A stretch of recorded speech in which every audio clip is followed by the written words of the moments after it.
I'm staring at this wall right now, which lists some of your accomplishments. All of them. All of them? Yeah. Okay. Except high school. You're to me, you're goated. No. No? Not. I get jealous that my name is not in that greatest of all times. But I come from the era of if it's not dominantly for sure, don't mention my name.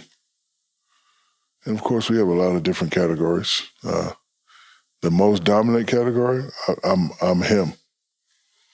You only can say one other name. I don't want to hear nobody else's name. That's why I wanted to pass him up in points. I was going to fucking arrogantly say, I don't want to hear his name. But, the greatest of all time, I would like to be in that conversation. But if it's not definite, see, like when you talk about Bron and Mike, it's definite. And Kobe should be out of that. It's definite. They're a great player. I want to be in that conversation. If I'm not in that conversation, I don't want no fucking considerations.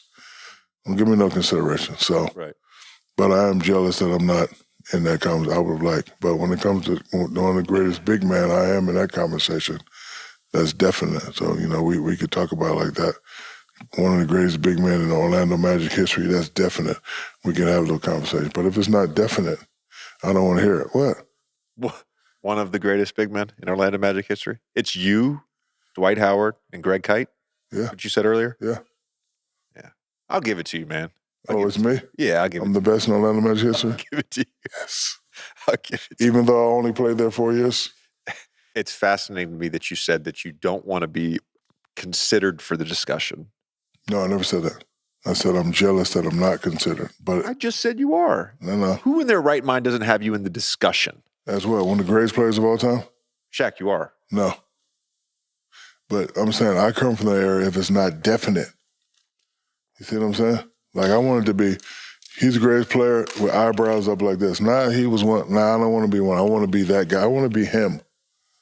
That's why when it comes to most dominant, I'm him. Only one or two. Ain't nobody else. Orlando Magic history, I'm him. Like I want to be the fucking head honcho, the fucking top guy. If not, don't mention my name. That means I'm a regular person. Do you feel like there was a season or a version of yourself where you were at your peak or the most dominant you ever were? When I first got my first MVP, and the gentleman, he's passed away, so I'm not going to disrespect his name, but he voted against me. A gentleman here from Atlanta, so I got 99% of the vote. I would have been the first ever unanimous MVP, but he voted for Iverson. So that time right there, I was him. I was the best player in the league. I was unstoppable. I was getting it done.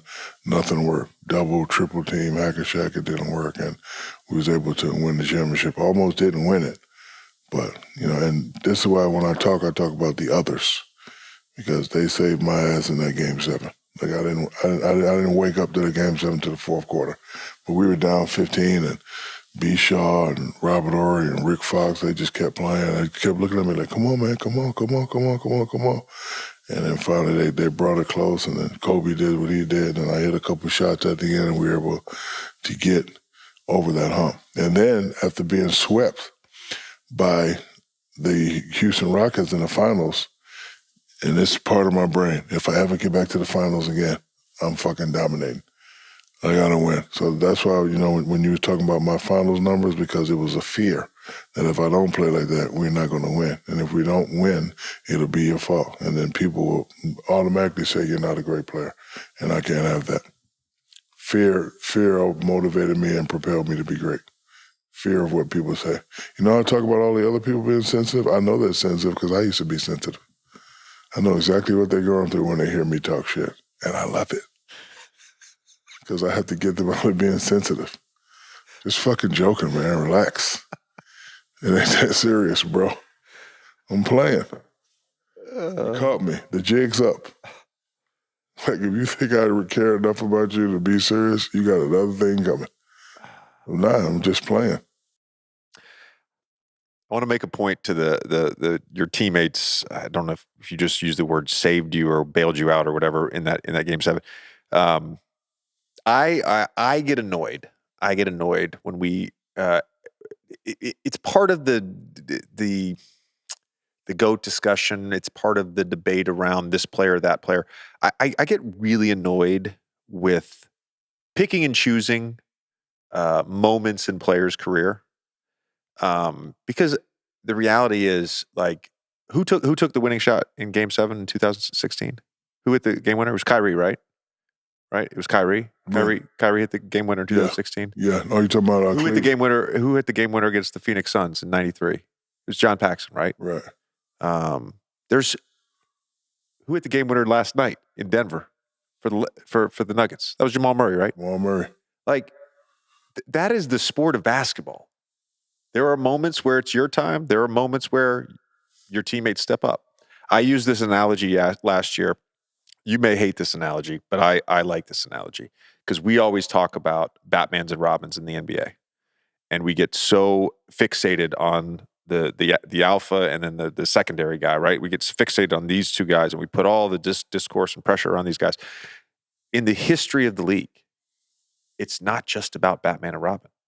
I said, the beginning of Batman Begins.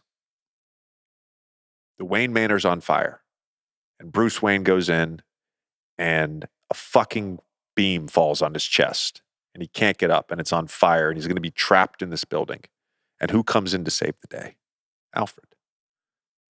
Batman's great. He's awesome. But he needed Alfred, right? You need your Alfreds in this sport. And this is why I always promote the others. Because I always, Shaq has 4 rings, but couldn't have did it without my guys. Definitely. I know I could have probably carried one, just me being dominant, but listen, Big Shot Bob, Rick Fox, B. Shaw, Derek Fisher, Glenn Rice, GP, White Chocolate, Udonis Haslam. Like, those guys helped me be Superman. They helped me get 4 championships. And this is why I always promote them. Because what you said was exactly correct. And, all those guys that hit those big shots to make us superstars, give us our glory, it's true. They're forgotten. Because if Paxson don't hit that shot, Mike don't have 6, and Charles has 1. I'm glad Paxson hit that shot. I would hate to fucking see Charles with a ring. You just gave me a headache. Paxson, thank you. I'm glad you hit that shot. Charles with a ring. You couldn't tell him nothing.